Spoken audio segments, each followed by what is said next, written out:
Hi folks, Lawrence Man here, and today is Q&A again.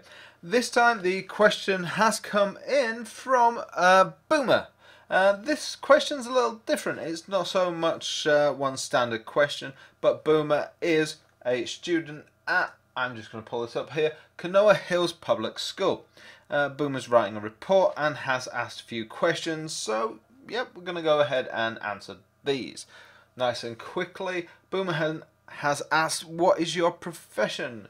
Well, yeah, no, it's a nice, straightforward question. My profession is hard to nail down. It's actually a question. My title's kind of hard to nail down for a number of reasons. One, I'm different things to different people. Depending which sector I'm working in, different people ask me all the time, like, taxi drivers, funnily enough, will ask me what I'm doing, and then professional people will ask what I do, and when I say professional people, I mean people in my own circles will ask, exactly what my job title is, and to both of those different people at different ends of the spectrum, I will give totally different answers. To a taxi driver, I would just say, I draw things for a living, and, to a professional in my own circles, I will say I'm a freelance digital artist. Obviously, I keep things simple because to a taxi driver, freelance digital artist means virtually nothing. I draw things for a living is nice and simple. But a freelance digital artist obviously means I work for myself. I'm a digital artist. I don't draw things traditionally anymore. I don't draw with pens and paper. I don't paint with oil colours or watercolours. I only draw on computers. I draw sometimes with vector art, i.e. Adobe Illustrator and programs like that. But mainly I draw with a Wacom tablet, and I draw in Photoshop or Corel Painter. I effectively do paintings, but digitally. That's for the main side of it. I used to do a lot more design, but now it's portraits and fantasy and sci-fi art painted digitally. That is the main sphere of what I do. So I'm a freelance digital artist painting whatever people want as long as they pay me money. I'm kind of mercenary like that. I also do other things. I'm obviously a YouTuber, as you know, and on that side of things I review tech for my fellow digital artists. But I'm also a freelance consultant working with software and hardware companies, helping those companies make their technology, be it software or hardware, better for artists like me and my community. Which is one of the reasons I'm on YouTube. It helps me give not just my insights, but the insights of the community back to those companies to help their technology better. So it's not just me living in my own bubble. It really helps. So yeah, I'm not just a freelance digital artist. I'm also a consultant. I'm also a YouTuber.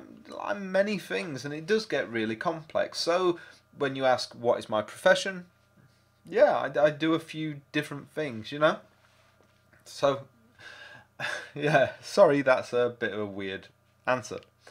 My next answer, the next question from Boomer is, where did you go to school at? Well, funnily enough, my school, if I just say, for instance, my high school, well, I don't even want to mention its name because it kind of sucked.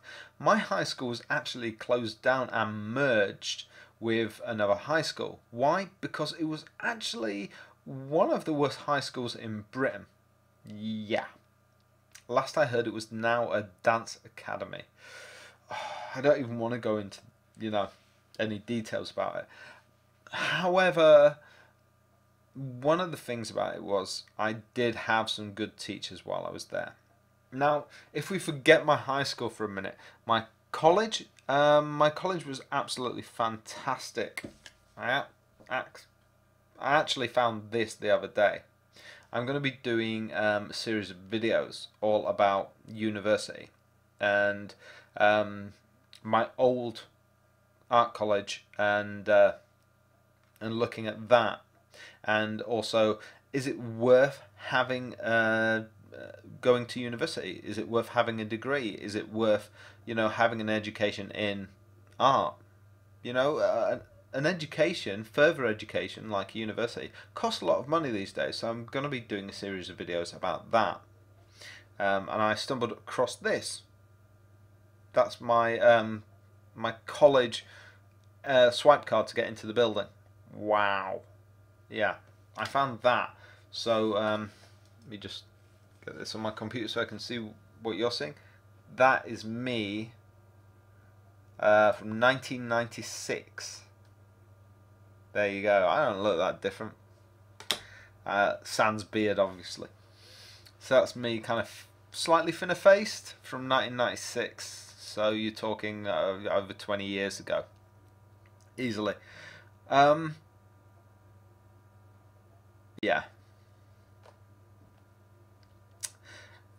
That's when I was at college, and I enjoyed college. I thought college was great. I loved college, and that college is now classified as a university rather than a college in the UK. College is, yeah, it is slightly different, but yeah, my college is now a university, and that's where I got my degree.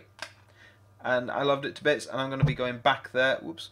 I'm going to be going back there and actually doing a whole series of videos about how the university has changed in its time since I was there, and how good it is, and all the things they've got now.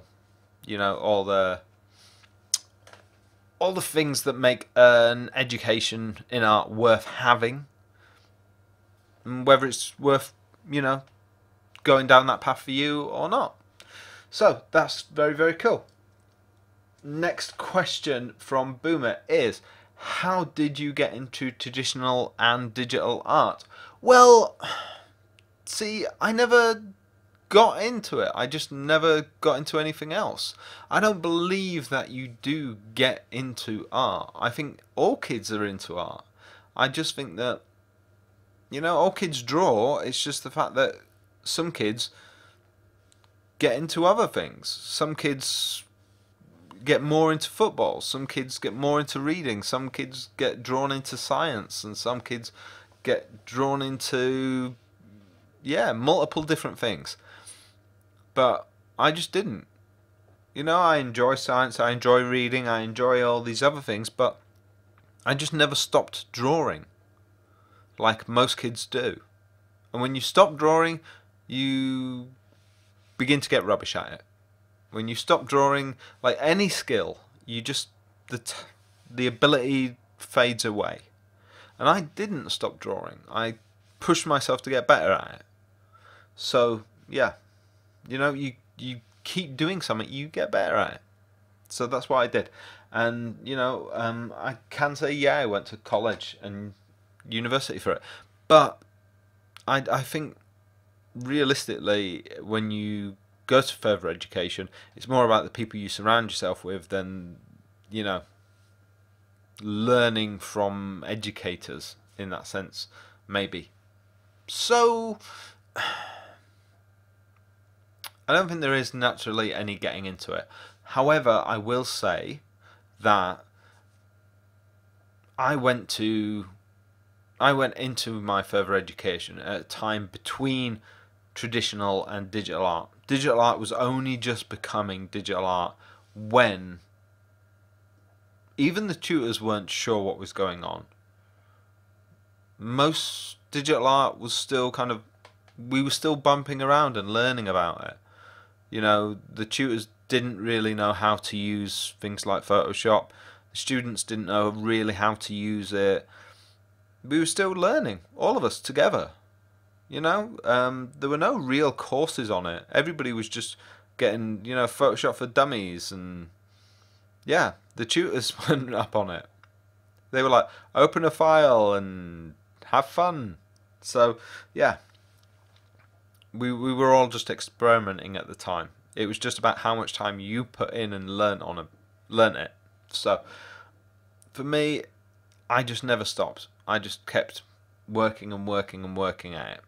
And I think if you want to get into it, That's all you have to do, is put in the sheer amount of time and keep going at it. But that's the same for most things, I think. You know, if you want to play football, you just play football all the time. And yeah, but I think all kids, from the moment they're born, you know, when you're a toddler, you draw. And it's just that most kids stop at some point to do something else. So, right, what is the process you take to create your artwork? Well, like I said, I'm a digital artist. However, because I work with a lot of companies, I use a lot of different software, I use a lot of different hardware. My technique has always been very fluid, and it changes quite a lot. I move around a lot. I don't have a specific technique. I do draw a lot of fantasy art, I do draw a lot of science fiction, I draw portraits. I technically draw whatever people pay me to draw, but I used to draw a lot of different styles. But now I draw my own style. So in that sense, I do have a specific process, but nothing so set in stone. And I think that's a good way to work, is not to be so set in stone about it. I just, because I get client briefs and because I'm freelance, normally my process is just to talk a lot with my clients about it, find out what they want and why they want it most of all. You know, I don't just draw what I'm told, even though that I'm mercenary. I might say that I draw what I'm told, but really it's finding out why somebody wants what they want. I do a lot of book covers. So somebody will say to me, I want a big dragon, I want somebody riding the dragon, you know, a guy with this armor on, this is the main character, this is his name, this is what he looks like, and around on the back of the dragon is a woman, this is her name, this is what she looks like, and you know, she's got her arms around his waist and she's excited that she's on the dragon, and you know, and the writer will explain the story, and tell me about this scene, and I'll say, but why is this on the cover?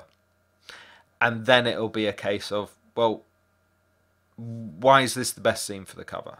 And then we'll talk about what else is in the book, and I'll say, we want to do maybe something, we'll see if there's something else in the book that could be more of a cliffhanger, that could denote, at the end of the day, you have to make somebody want to pick up that book. You develop a moment of intrigue. You have to have the potential reader say, I have to read this book. Above all the other books right next to it, what makes this book, I have to have this. I have to know what happens next. That's the moment there. That's how you know what to put on that book cover. So for me, that's the kind of process, is talking it through with the author in this case and saying, that's it. And that's before I've even put pen to paper. That's before I've started sketching. And as an artist, I can see the cover in my head. As soon as I know what the right image is, I can see it. I mean, talking about the dragon and the guy on its back and the woman with her arms, I can see that already. That's very similar actually to a cover that I did do, because that image was right for that cover. But finding the right image for the right cover, as soon as we have it, as soon as the idea's right, I can see it. And then it's just about transposing that image onto that cover, you know, onto my drawing tablet, using the whatever application, drawing application is right, you know, be it Painter, Photoshop, Sketchable, whatever. I can then do that, and that's straightforward. So that's the technical ability, which for me, because I've been training myself for years and years, isn't that hard. It's more about the idea, and that is the important part of the process, is getting the idea, the fundamental idea, the concept for the painting correct. Hopefully that helps you. Hopefully I've answered those questions in a way that will be good for your report. Hopefully even the fact that I've done this as a video might help you. Sorry if you were expecting an email back, so maybe you could copy and paste a bit. Maybe you didn't want the video. Maybe the video does help in the fact that you can just show it in class, and maybe that'll, I don't know. But yes, I thought this might also help some people in the community, that are just starting out as well. So that's why I thought I'd do this as a video. Either way, have a wonderful time writing your report, Boomer. And good luck if you're just starting out on your journey as a digital artist. I'll see everybody later. Have a wonderful day. If you want, then write your question in the comments below. If I like the question, if I think the question will help the entire community, then of course I will answer it in video form as well. Doesn't hurt if you are a subscriber, then in fact that will probably boost your chances of having me answer that in a video. Lots more videos coming up as well on a daily basis, so keep tuned and keep being creative. I'll see you next time.